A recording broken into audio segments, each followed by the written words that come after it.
Fauzan, ayo maju sini. Maju. Ayo, Fauzan ini bagusnya tuh duet cowok cewek gitu. Ayo. Fauzan, rasa izin-izin. Sekarang itu udah masanya kudu show, ya, udah harus kelihatan gitu. Nah, halah. Fauzan kamu, iya, dari mana? Dari Kulon Progo. Kulon Progo vs Gunung Kidul. Yes. PS Versus. Sik, gawani mic.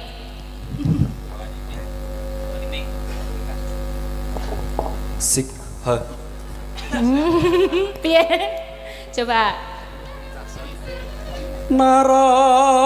Marabase. Ada pono. Nah. Mega.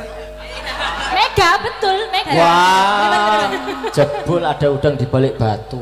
Mega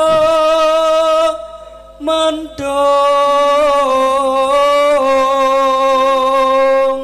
Ya ora ndelok kene, yang dilihat itu yang di depan. Asik. Ojo nyontek mburi. Nah. Minta tepuk tangannya, sedulur-sedulur, sembah nuwun. Sampun. Nah, ngene iki seneng aku, iki jenenge regenerasi, Lah. ya. Ora sampan-sampun aku ora nyangoni iki. Wah. Wah, ngono ya. Makasih, nggih. Nggih. Wonten dawuh Mas Gading, Mas Gadang. Ah niki nyobi sing Sapa? saking mahasiswa isi Surakarta. Sapa jenenge sapa? Retno. Retno, monggo terus Mbak sapa Retno. meneh? Siji tok. Siji tok mboten apa. Oke, Mbak Retno, yo Mbak Retno yo. Yo Mbak Retno yo. Yo. Ayo, ora prengas-prengas. Kang Pindo Hapsari, yuk. Kang Pindo Hapsari tumonton. Iya. Lagunya apa? Enten Ninggal. dawuh Mas Gadang. Ninggal katresnan Mbak Retno. Oh, nggih. Iki spesial kagem sinten mau? Ah, menika kagem panitia. Panitia. Sinoman. Ben. Nggih, Sinoman. panitia Sinoman. Nggih, Langsung niki Mas. Piambaan mawon nggak ditambahi kancane? tambahi kan. Tambahin no. Tambahin no. Kene yang sebelah sini Nah, belum. nggih. Coba mundur-mundur. Apike kok karo iyange Gading apike. Pun Mas Gading. Dikode, Ding. Ya yang bilang Mas Gading dong, biar siap sendiko dawuh Mas gitu. Oh, podang kuning. Oh. Oh ya. nggih. Oh, Ya Mbak podang mboten kuning. napa Mbak Elisa. Ya Mbak, oh tambahi iki no. Pipit. Ah, yo. Ayo Pip. Nah, iki. Ayo Mbak Pipit. Ayo Ibu. Ayo Pipit. Ibu. Ini juga masih SD. SD Mama. kelas 6. Ayo Mama. SMP. SD apa SMP Pit? TK. Yo rasa nesu. Aku ora nesu loh. Ini sak pantaran loh sama aku ini Oh, iya. ya. Kita udah tua. Kita tua, Ya, nggak usah gaya.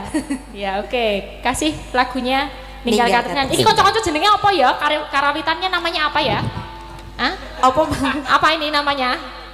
Hah? Krido? Krido Wacono. Krido Acono. Yo, gasken. Oh, monggo Krido Wacono tampil. Apik. Sing penting iso suwuk wis Penting. Yang penting kompak pokoknya. Ya ngene iki aku seneng malahan. Ya, si Mbak Sing penting Pipin, semangate. Iya, sing penting semangate. Semangat. Gayeng tenan nek. Sekarang ra kroso kok nganti arep ping 3. Saking penake ya. Saking penake. Ya sampun menika. Ya, makasih ya Mbak Pipin, Mbak Retno, Iya. makasih ya. Terus Mbak pasut. Retno, le nyanyi arum merem. Ya Ya. merem-merem. Nah, iki Piye, ada dawuh? monggo Dik Gading.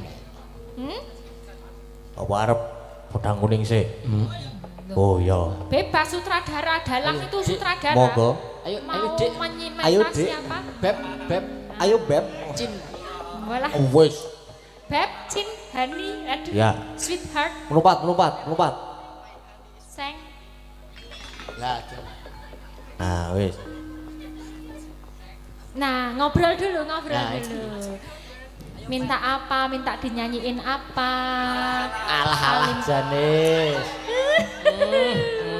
Kowe ora pengen kok salah ra tok jak. Oh, kok ora dijak toh, Dang? kuliah Mbak. Oh, kuliah. aku yang jenenge cinta ya di papan ya di yo. Oi. Ora apa-apa. Nggih Pak Dalan niki wonten dawuh napa nggih? Anu mboten enten, Mas. Iki komo. Ora. Podang kuning. Oh nggih. Dibawani napa mboten? Dibawani Derek mboten bawani mboten apa-apa. Langsung bar dibawani langsung digenjleng mawon nggih Mas ben gumyak. Nggih. Wah, seneng sing gumbyak-gumbyak kok. Ora ya kepiye, Cik. Mas nyuwun tintingane nggih. Nggih. Sepira Mas? Bene. Delok awar delok aku. Nadyan wujud timun paksi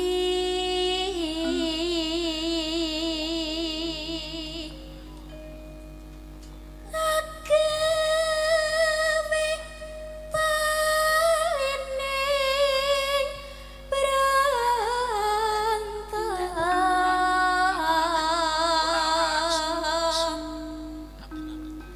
halus manis merak hati.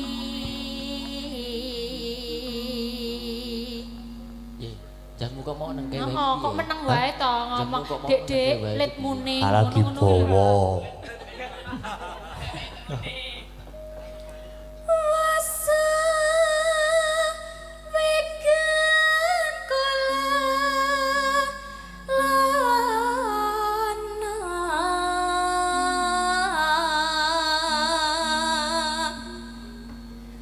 golek isi podang ternak.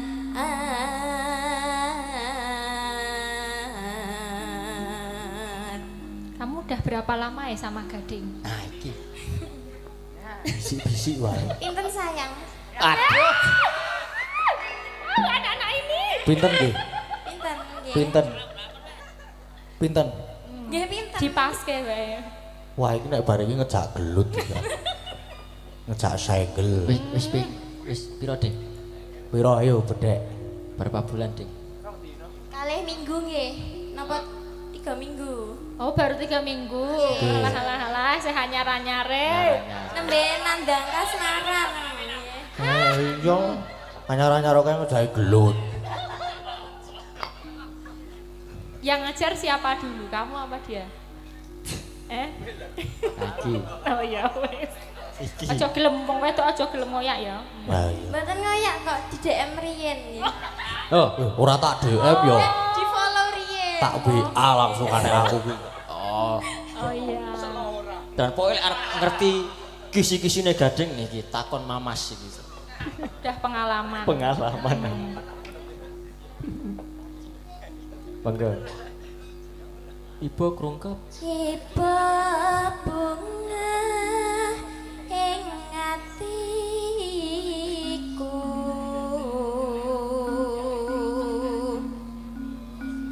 nyanding bisa dadi tambah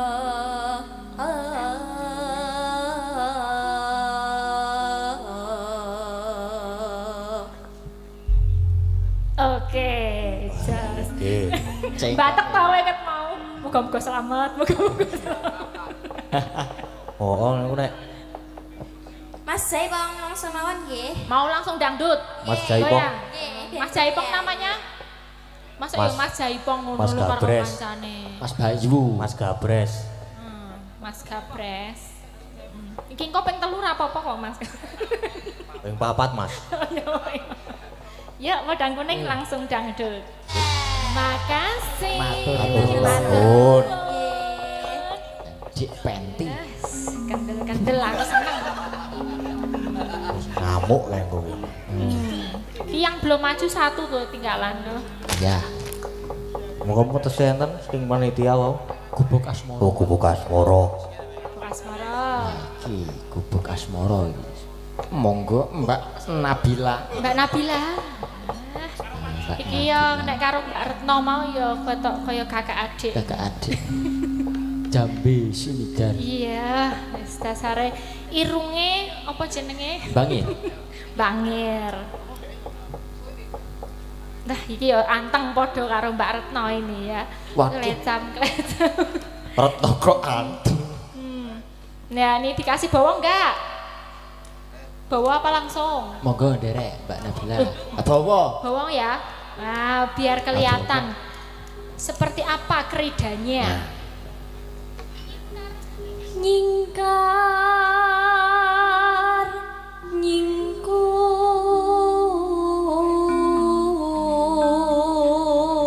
nyingkur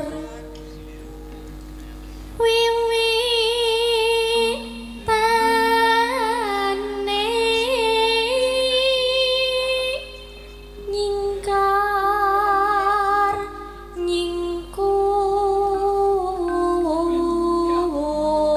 nyingkur.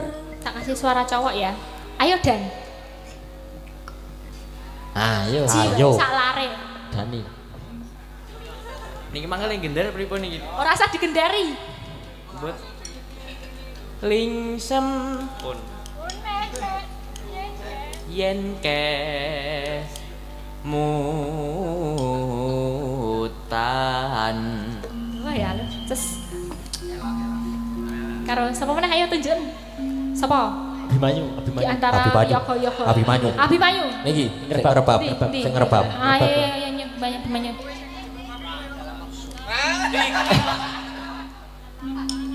Aku ya ora perlu aku. Lelampahan Kang Kawuri. Kanggo kepretan. Oke. matur nuwun Mbak matur Nabila. suwun. Menika sampun Nggih. dipun aturaken sedanten Mas Gadang, Sampun, Mas nggih, Gading, sampun. Jange Yulimbo. Dene kegosekan menika nek misale kekathah nggih kurang sae kedadosanipun.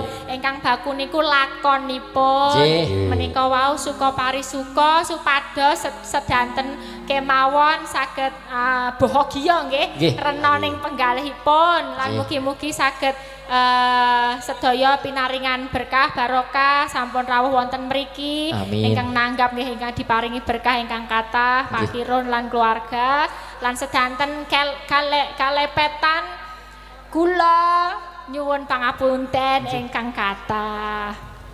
Sembah nuwun nggih Mbak Elisa. Sama-sama Mas Gadang, Matur Mas sembah Gading. nuwun, Mbak Elisa. Sukses buat Gadang Gading, Siap, semangat amin. siapapun supporternya, yang penting kalian terus mendalang ya. Siap. Dilanjutkan. Matur Nggih. suwun. Sampun.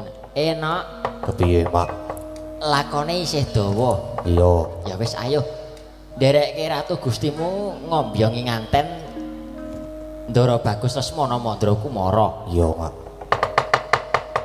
Tansah marep pamoring sukma. Sukma sinukmaya winaya ngasepi sumimpen telenging kalbu. Pambukaning warana talen saking liyep layaping ngaluyup. Pindha pecating sumpena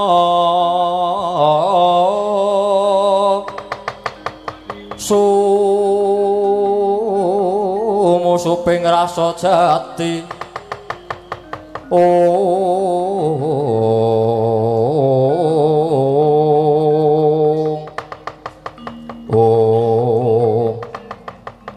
datan kawuwusa ing mapan ing bangsal pengrawit negari Ngastina Nata Mandura Prabu Baladewa ingkang hangawe sangganing para nayaka lan punggawa negari Ngastina. Kagiyating para nayaka lan para sata kronyat saking palenggan. Lakune pating gendadap pating pancilak maling kalah.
ijel saking jroning praja mapan ana ing madyaning alogaku ngentosi anakku Lesmana Mandra Kumara ewadene nembe sak menika Bapa Durna ketingal wonten ing bangsal pengrawit negari Ngastina.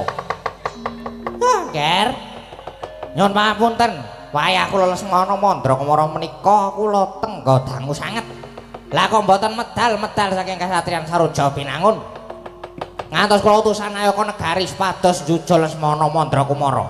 Lesmana, wonten dawuh sesuk meneh iki rak yo nek ditunggu karo wong tuwa aja sakarepe dhewe. Inggih nyuwun pangapunten. Kula ndelok limbukan wa Ning kowe iki duwe kewajiban diombyong tekan kasatriyan Madukara. Aja nyepeleke. inggih saken dawuh Malakaslara sing manah kula daya-daya pinanggih kalian calon bojo kula pun Jenaka Ati. Kula sampun boten kuat ngampah dateng mubal babaling raos kula kang tan bangkit pinambeng. Mila dinten menika kula suwun supados sampun ngantos gagal anggen kula badhe dhaup kalian Jenaka Ati wa. Ora bakal. Merga Janaka mesti mitung yen to aku sing lumarep ana ing kasatriyan Madukara. Luwih-luwih ana Bapa Pendhita Durna kuwi gurune pamanmu Janaka. Ora-orane Janaka bakal wani karo Bapa Durna. Inggih. Mila dinten menika gandeng sedaya sampun rampit. Kula nyuwun sampun ngantos kedangon. Monggo kula dherekaken sowan ngersanipun Paman Janaka wa. Yo. Ning rasah nggawa jaket ngono kuwi.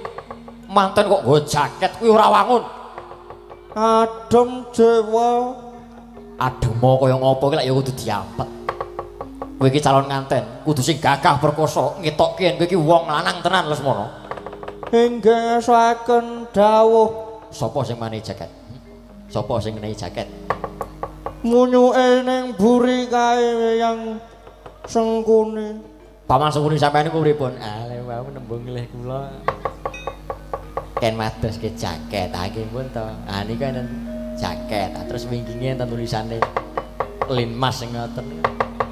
Nggih pun. Walah, paman Sengkuni sampeyan wong tuwa kok ana-ana wae. Wis, Lesmana. Ayo, budal ana ing kasatriyan Madukara tak dereke, aja kesuwen mundhak njongkengke kawibawaning wakmu ing Mandura.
Anjrang kanggo sweta rum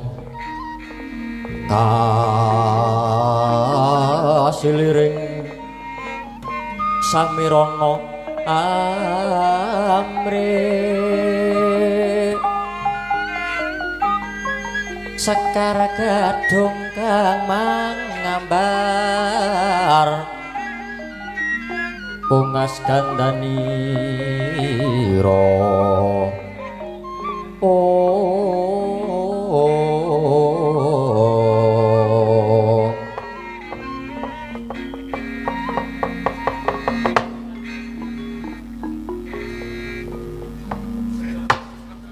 Bung sekaring bawana langgeng anakku ngger bocah bagus Setyaka padha raharja sak praptamu saka ing kasatriyan Tambak Mas sowan ngarsaning pun Rama ngger noni nggih Rama tansah pinaringaning kawidadan ing sambe kalasanipun ingkang putrapun Setyaka keparenga kula ngaturaken sembah pangabekti kula kunjuk ngarsanipun paduka Kanjeng Rama Prabu ya ndak tampa nggih gawe gedhening atinipun Rama ora lewat pangestunipun Rama wae tampanana kula pundi saengga jejimat paripe mugi ndaerana dateng gesang kula Rama iya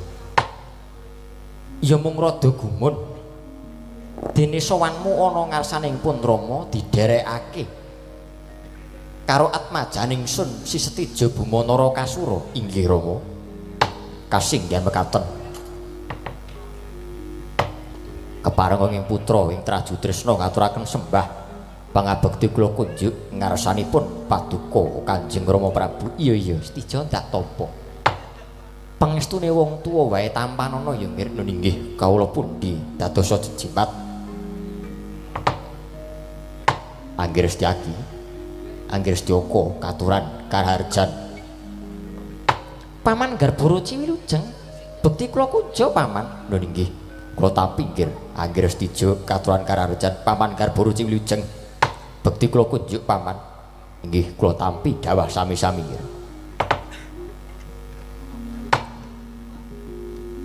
Setyaka kula Rama ana parigawe apa nggih dene jeneng sira kula sowan ngarsanipun Rama mara gage matura teka sowanmu dadak dikanthi kadangmu ing Traju Tresna kok sajak sowanmu ki mengku wigati to nggih inggih wale-wale menapa Rama astunipun anggen kula nyuwun tulung kalian Kakang Mas Setija Bumanara Kasura menika namung badhe nyataken rembag kula anggen kula badhe monjo atur ngersa paduka Kanjeng Rama Prabu kosik to kosik lha iki rembug sing kepiye to nggih inggih kula menika rumaos sampun ngancik diwasa mongko rincang-rincang sakbarakan kula menika sampun nambut silaning akrami mila swanipun ingkang putrapun Setyaka wonten ing negari Ndarawati menika estunipun namung badhe nyuwun pangestu saking paduka Kanjeng Rama dene dinten sak mangke kula badhe mungkasi jejaka kula Rama jagat Dewa Bathara Setyaka kula Rama netepi tetembungan opor bebek mentas awake dhewek sira bakal dhaup kelawan sapa nggih yen to bancen wis ana ceceking rasamu nandukake rasa tresna kelawan sawijining wanita marata gage matura wanita ngendi ingkang dadi lenging ciptamu anakku nggih Setyaka inggih wale-wale menapa Rama lumahing bumi kureping langit menika boten wonten wanita ingkang keduga ngrubuhaken bebeteng jiwa kasatriyanipun ingkang putrapun Setyaka boten sanes namung kadang kula kiambak inggih menika pun Yayi Janakawati atmajanipun Paman Janaka ing Madukara inggih saking menika Rama sowan kula wonten ing ngarsa paduka Kanjeng Rama menika wonten suka lilaning penggalih dinten sak mangke keparenga rawuh wonten ing Madukara nglamaraken pun Janakawati mugi keparingna dhateng ingkang putrapun Setyaka Rama Prabu kosik to Setyaka kula wonten dawuh Apa sira ora krungu pawarta kang wis sumebar warata? Yen to kadangmu Jenakawati sak temene wis pinacangake marang Atmaja Injadipati. Putrane pamanmu Si Werkudara kakangmu Si Antasena. Apa ora jeneng bakal mbubrah bebrayan antarane Jenakawati lan Antasena? Dene sira anakku lanang tresna marang Jenakawati. Setyaka ngreksa marang kanalendraning pun Rama, ngreksa marang jejering pun Rama sarta drajating nata Ndarawati. Aja nganti tingkah pakatining putra ingkang bakal ngorek-orek marang pasuryaning wong tuwa. Mula wektu dina iki yen to sira bakal kepengin dhaup kelawan Jenakawati paripaksa pun Rama ora ngideni. Sartane paripaksa yen bisa pun Rama bakal duwa sedyane anakku lanang Si Setyaka.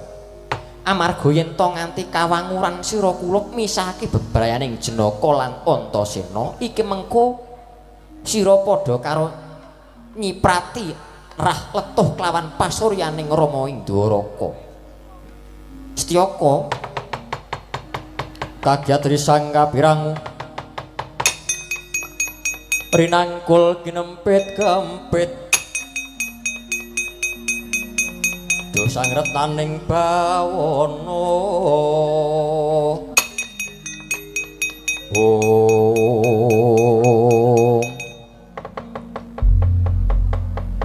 kula ingkang putra pun Setija Bumanara Kasura ingkang manja atur ngersa paduka Kanjeng Rama. Setija darbe atur apa nggih? Ngemuti bilih ingkang putra kadang kula Yayi Setyaka menika putra paduka piyambak. Mongko nyatanipun Setyaka menika sampun kepengin sanget lan kumacelu dipun ladosi dening kadang kula Yayi Jenakawati. Lajeng wonten purukipun kadang kula pun Setyaka sampun boten wonten ingkang dipun toleh-toleh malih kejawi namung paduka Kanjeng Rama. Mugi sak mangke angginakna panguwaos paduka jagat nyekseni jalma ngakeni jer paduka menika titising Sang Hyang Wisnu.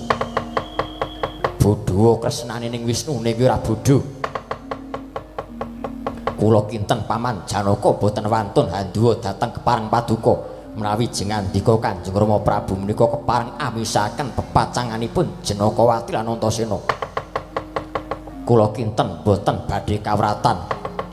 Paman Janaka mesti badhe maringaken inggih menika pun Yayi Jenakawati tinampi dhateng Yayi Setyaka. Duh, Rama Prabu, napa mboten saru dinulu ing atasipun kadang kula Setyaka menika putra paduka piyambak, putra Narendra Gung Binethara ing atasipun namung kepengin dhaup kaliyan setunggiling wanita kemawon teka paduka mboten nayogyani miwah mboten angraja ingkang dados gegayanipun Si Setyaka. Menapa inggih namung semanten kegiatanipun Narendra Ndarawati. Jebul pinanggihipun paduka menika satunggiling Narendra ingkang boten tresna dhateng kulawarganipun. Ketitik atmajanipun piyambak kepengin dhaup kaliyan Jenakawati nanging paduka malah sajak ngawrataken dhateng Si Antasena. Saged kula wastani bilih paduka menika Narendra ingkang kagungan watak bancindhe banciladan. Menawi para kadang pendhawa dipun bancindhe nanging menawi para putra keluarga dipun banciladan. Menika namanipun paduka Kanjeng Rama menika madeg dados tiyang sepuh ingkang boten adil keluarganipun.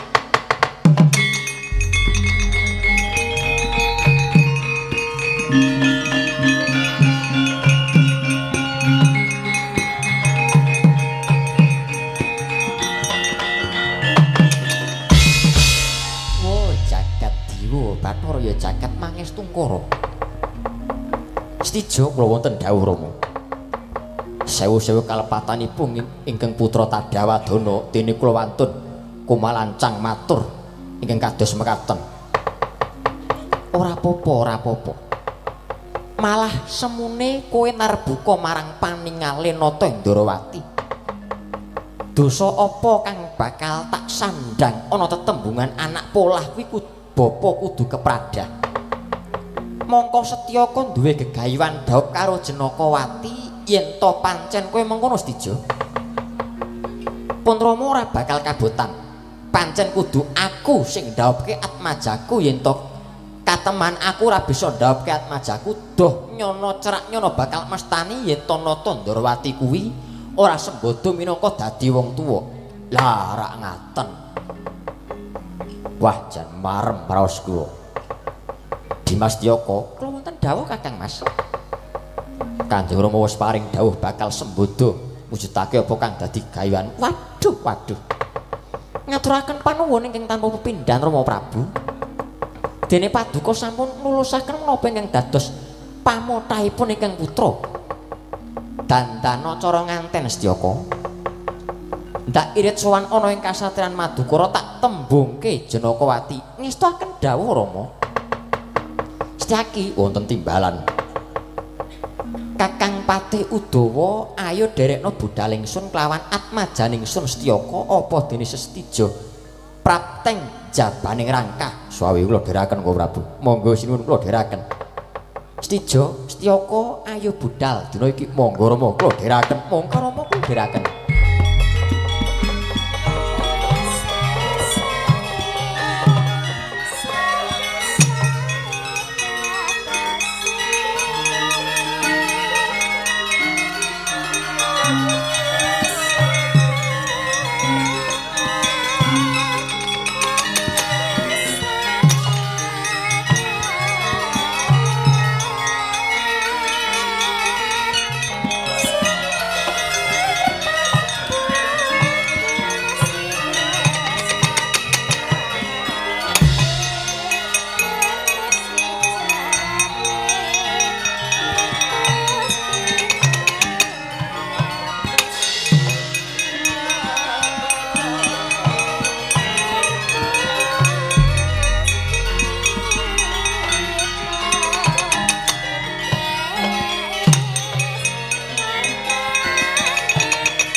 Tuti lamun katututan lamun mangsah prawira digdaya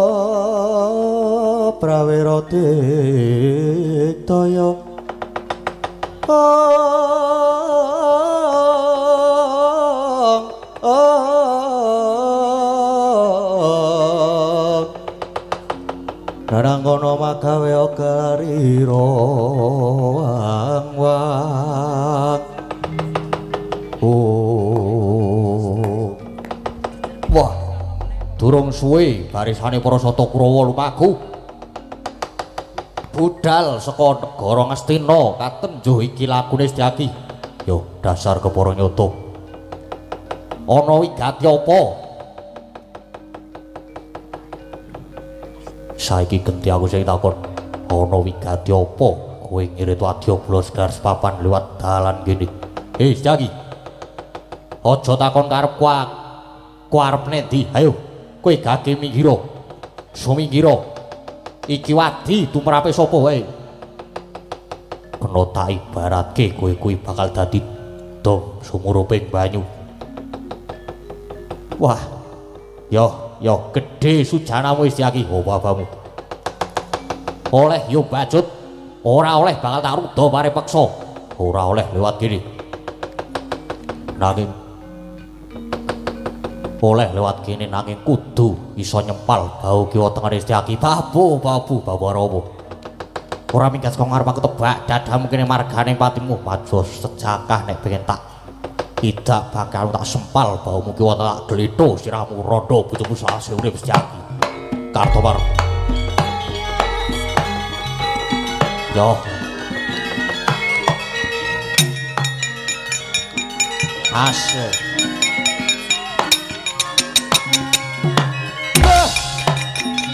Wah.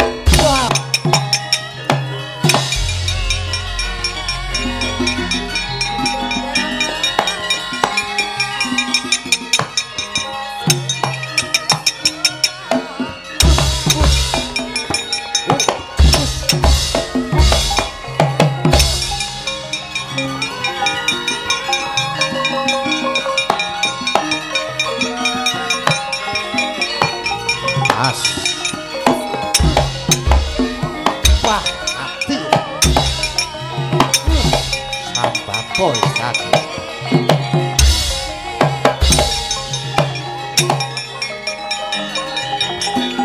Solmet.